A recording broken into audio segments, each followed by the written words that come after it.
Hello students, हम लोगों ने पिछले लेक्चर में गैल्वेनिज्म और साल्ट ब्रिज के विषय में डिस्कशन किया था। उसके फंक्शन पढ़े थे, उसका वर्क क्या होता है। पिछले लेक्चर में हमने आपको बताया था कि जो ब्रिज साल्ट होता है सेतु लवण, यह दो तरह से वर्क करता है। नंबर एक, जो हमारे पास सर्किट होता है इनर सर्किट, उसको कंप्लीट करता है। और नंबर दो, जो हमारे पास कंपार्टमेंट है उनके में भरे हुए सॉल्यूशन की न्यूट्रलिटी को मेंटेन करता है। क्लियर। आज हम लोग बात करेंगे गैल्वेनिक सेल की कुछ महत्वपूर्ण रिएक्शन पे। देखिए, some important reaction of galvanic cell।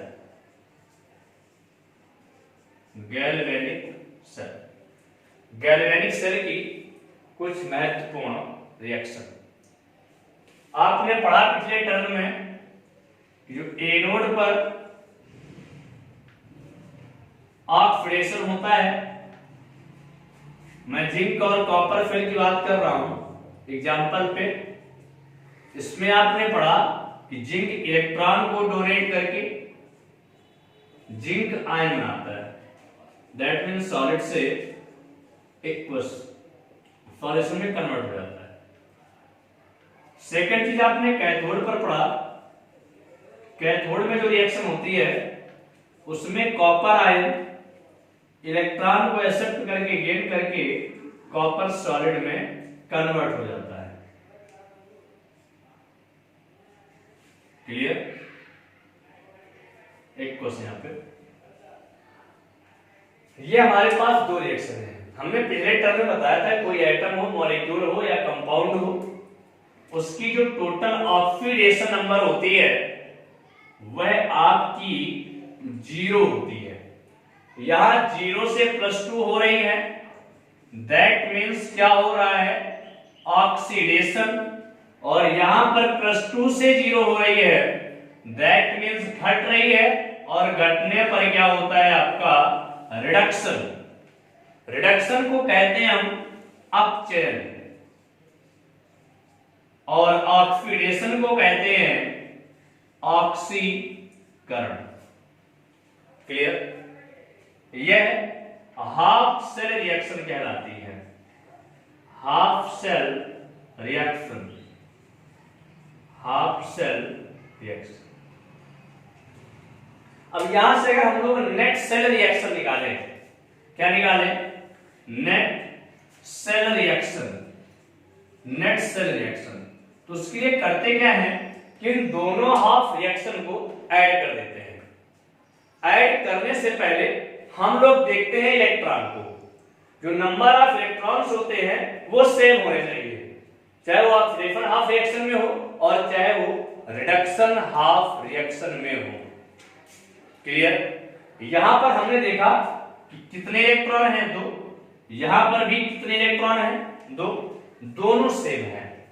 इस कंडीशन में ऐड करेंगे तो आ जाएगा जिंक Cu+2, कॉपर, ये सॉलिड से आपका एक्वस हुआ। यहां पे Zn जिंक आयन, और ये हुआ आपका कॉपर। ये रिएक्शन हमारी नेट सेल रिएक्शन कहलाती है। क्लियर। यहां पर ये जो 2 इलेक्ट्रॉन आप देख रहे हैं, मतलब बैलेंस करके जितने इलेक्ट्रॉन हम लोग कैंसिल करते हैं, ये कहलाता है नेट चार्ज एक्सचेंज। क्या कहलाता है, नेट चार्ज एक्सचेंज कहलाता है। क्लियर। कोई डाउट, बात समझ आ गई। तो ये थी हमारे पास इंपॉर्टेंट रिएक्शन। मतलब हमें किसी भी गैल्वेनिक सेल को स्टडी करने में हमें 3 चीज निकालना अब जरूरी है, कंपलसरी है। पहला क्या, पहला हमें ऑक्सीडेशन हाफ रिएक्शन मालूम होनी चाहिए। दूसरा रिडक्शन हाफ रिएक्शन मालूम होना चाहिए। तीसरी हमारे पास नेट चार्ज एक्सचेंज मालूम होना चाहिए। क्लियर। अब यहां से हम लोग आगे बात करेंगे सेल रिप्रेजेंटेशन पर। किस पे बात करेंगे? सेल रिप्रेजेंटेशन पे। देखिए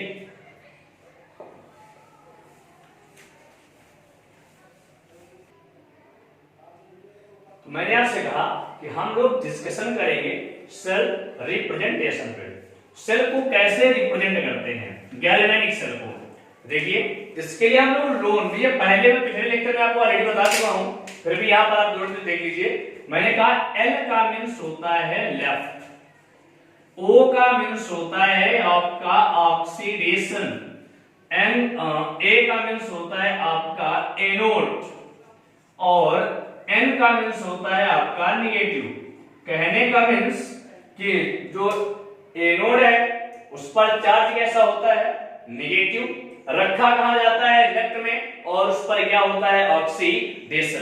तो यहां पर हम देखें, अगर सेल को रिप्रेजेंट करें, यहां पर यदि सेल को रिप्रेजेंट करें तो हम देखेंगे कि यहां पर जिंक है, जिंक से जिंक आयन बना, दैट मीन्स इसका क्या हो रहा है? ऑक्सीडेशन। और इसमें क्या हो रहा है आपका? रिडक्शन। रिडक्शन। तो हमने आपसे कहा कि जिंक ये हुआ, करते क्या है, जो हमारे पास मेटल रॉड है उसमें और उसके सॉल्यूशन के बीच में एक सीधी लाइन खींच देते हैं, सॉलिड, जो कि रिप्रेजेंट करती है कि आपका ये हाफ सेल है। कौन सेल है ये? आपका हाफ सेल है। अब अगर यहां पर ये हम दो सीधी लाइन खींच दें, दो सीधी लाइन खींच दें, तो ये रिप्रेजेंट करती है साल्ट ब्रिज को। इसके बाद कैथोड, दैट मींस कॉपर, और ये आपका, मैं आपको इसके डिस्कशन पहले ऑलरेडी कर चुका हूं।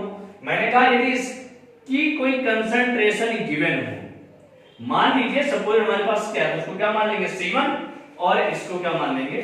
C2। तो इस तरह से इसको हम रिप्रेजेंट करते हैं। लेकिन अभी यहां पर हम जानते हैं कि जो इलेक्ट्रोड है, चाहे वो एनोड हो चाहे आपका कैथोड हो, वो सॉलिड फॉर्म में है। सॉलिड फॉर्म में होने की वजह से आसानी से इलेक्ट्रोड बन जाता है। लेकिन मान लीजिए कि कोई मेटल हमारे पास लिक्विड या कोई एलिमेंट्स गैसियस स्टेट में है, द्रव अवस्था या गैस अवस्था में है, उस कंडीशन में क्या यही इलेक्ट्रोड ऐसे बन जाएंगे? तो नहीं, क्योंकि गैस अवस्था में और द्रव अवस्था में, गैसियस स्टेट और लिक्विड स्टेट में हम जल्दी से इलेक्ट्रोड इसका आसानी से नहीं बनता, दैट मींस आसानी से नहीं बना सकते। देखिए हम आपको एक बार फिर बता दें कि हमारे पास ठोस अवस्था में ही इलेक्ट्रोड प्रेजेंट होता है, गैस और द्रव अवस्था में इलेक्ट्रोड नहीं बनता। क्लियर। तो इसके लिए हम करते क्या है, एक अक्रिय धातु ले लेते हैं। जैसे मान लीजिए कि हमने जो ये H2 गैस लिया, H प्लस साल्ट ब्रिज हुआ, यह आपका कैडमियम हुआ और यह आपका कैडमियम हुआ। यहां से हम देखें तो यह हाइड्रोजन है जो कि गैसियस स्टेट में है, जबकि गैसियस स्टेट में कोई भी इलेक्ट्रोड नहीं होता। तो उस इस कंडीशन में क्या करेंगे, यहां शो करने के लिए प्लैटिनम को कॉमा लगाकर लिख देते हैं।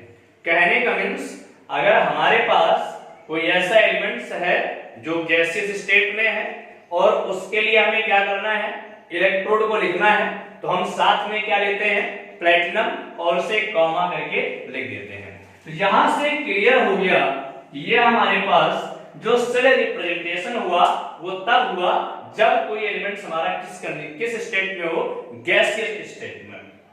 अगर हम मरकरी की बात करें, ये जिंक लिया, जिंक कन्वर्ट हुआ आपका जिंक आयन में, Zn+2, और ये मरकरी लिया, मरकरी Hg+ 2 और ये हुआ आपका Hd। क्लियर?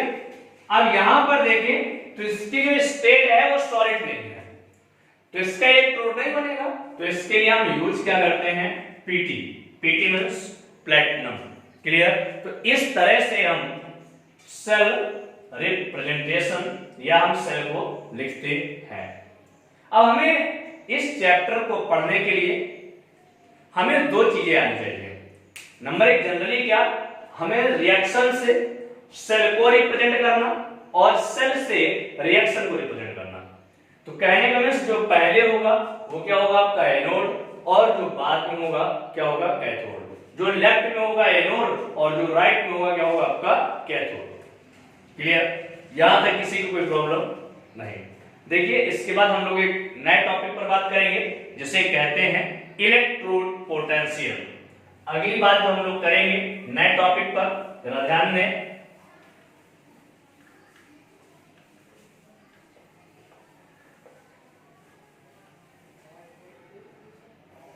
अगला जो टॉपिक होगा उसे हम लोग पढ़ेंगे, टॉपिक का नाम है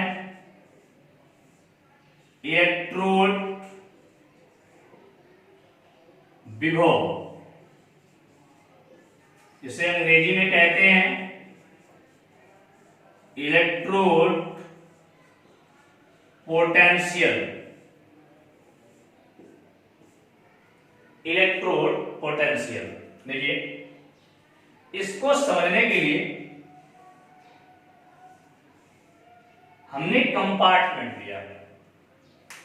इस कंपार्टमेंट में इलेक्ट्रोलाइट भर दिया, इलेक्ट्रोलाइट सॉल्यूशन ले लिया, इलेक्ट्रोलाइटिक सॉल्यूशन ले लिया। क्लियर? इसमें हमने एक मेटल रॉड डिप कराई, मेटल रॉड, मेटल रॉड। तो इसकी दो कंडीशन है हमारे पास। पहली क्या, कि जब हमने मेटल रॉड को इसमें डिप कराया तो मेटल रॉड ने इलेक्ट्रॉन को डोनेट किया और ये चार्ज आ गया पॉजिटिव चार्ज। कौन सा चार्ज आ गया आपका, पॉजिटिव चार्ज।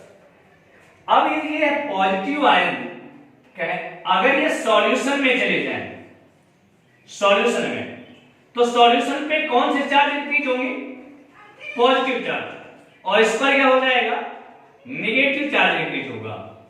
क्लियर? तो इस पॉजिटिव चार्ज और इस नेगेटिव चार्ज के बीच में एक पोटेंशियल डिफरेंस क्रिएट हो जाएगा, प्रोड्यूस हो जाता है। क्या?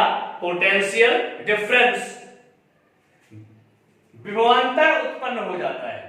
पोटेंशियल डिफरेंस को विभवांतर कहते हैं। इस पोटेंशियल डिफरेंस को ही इलेक्ट्रोड पोटेंशियल कहते हैं। क्या कहते हैं हम, इलेक्ट्रोड पोटेंशियल।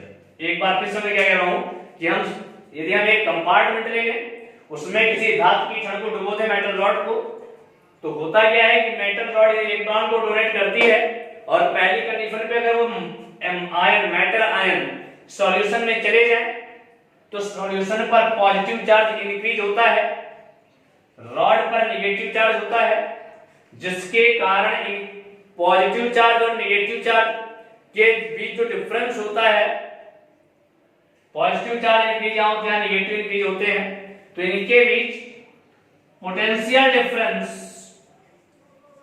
पोटेंशियल डिफरेंस उत्पन्न हो जाता है, जिसे हम हिंदी में विभवांतर कहते हैं। और इसी पोटेंशियल डिफरेंस को इलेक्ट्रोड विभव कहते हैं। इसी पोटेंशियल डिफरेंस को इलेक्ट्रोड विभव या इलेक्ट्रोड पोटेंशियल कहते हैं, पोटेंशियल कहते हैं। क्लियर? सेकेंडली, दूसरी कंडीशन क्या है यदि हमारे पास जो कंपार्टमेंट है जिसमें इलेक्ट्रोलाइट सॉल्यूशन भरा है, हमने मेटल रॉड डुबोई, डिप की, और यदि यह मेटल रॉड इलेक्ट्रॉन को डोनेट करे तो सॉल्यूशन पर कौन चला जाए? इलेक्ट्रॉन। तो इस पे कौन सा चार्ज आ जाएगा? Positive charge. अब इस पर आया पॉजिटिव चार्ज, इस पर आया नेगेटिव, तो इनके बीच भी उत्पन्न हो जाता है पोटेंशियल डिफरेंस, विभवांतर, जिसे हम कहते हैं इलेक्ट्रोड विभव, जिसे हम कहते हैं इलेक्ट्रोड विभव या इलेक्ट्रोड पोटेंशियल। क्लियर? सेकंड चीज, अब यहां पर भी पोटेंशियल डिफरेंस है, यहां पर भी पोटेंशियल डिफरेंस है। इसे भी इलेक्ट्रोड विभव कहते हैं, इसे भी कहते हैं। बस यहां पर क्या है कि जो मेटल आयन जिस सॉल्यूशन पर गए और यहां पर सॉल्यूशन में जो मेटल आयन थे उन्होंने इलेक्ट्रॉन को एक्सेप्ट किया। क्लियर? कहने का मींस यहां पर मेटल आयन ने इलेक्ट्रॉन को एक्सेप्ट किया, तो यहां पर क्या हो रहा है? ऑक्सीडेशन, और यहां पर क्या हो रहा है? रिडक्शन। यहां हो रहा है ऑक्सीकरण, ऑक्सीडेशन, और यहां पर हो रहा है आपका रिडक्शन। तो यहां पर जो इलेक्ट्रोड पोटेंशियल हुआ वो कहलाता है ऑक्सीडेशन इलेक्ट्रोड पोटेंशियल, और यह आपका कहलाता है रिडक्शन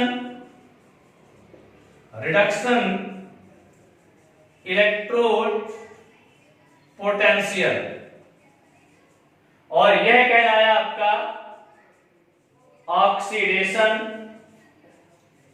इलेक्ट्रोड पोटेंशियल। क्लियर? यह कहलाया ऑक्सीडेशन इलेक्ट्रोड पोटेंशियल और यह कहलाया आपका रिडक्शन इलेक्ट्रोड पोटेंशियल। किसी कोई प्रॉब्लम? आगे देखिए।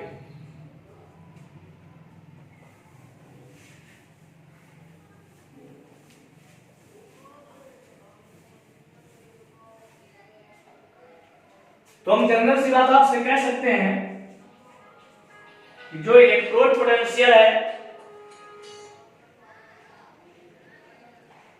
जो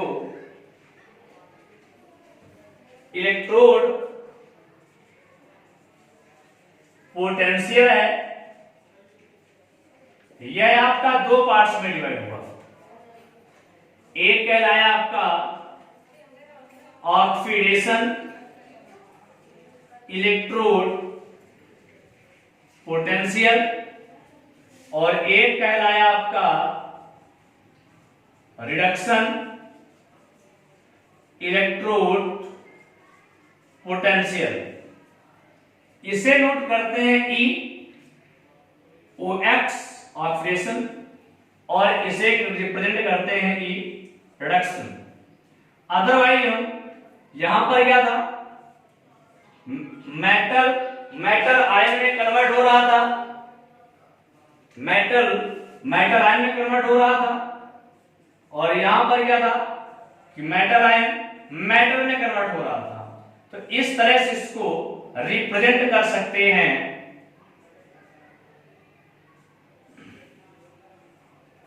और इसकी ऑक्सीडेशन की जो ऑक्सीडेशन इलेक्ट्रोड पोटेंशियल जो है, रिडक्शन इलेक्ट्रोड पोटेंशियल, इनकी वैल्यू आपस में सेम होती है, लेकिन कैसी होती है? एक दूसरे के निगेटिव होती है, निगेटिव।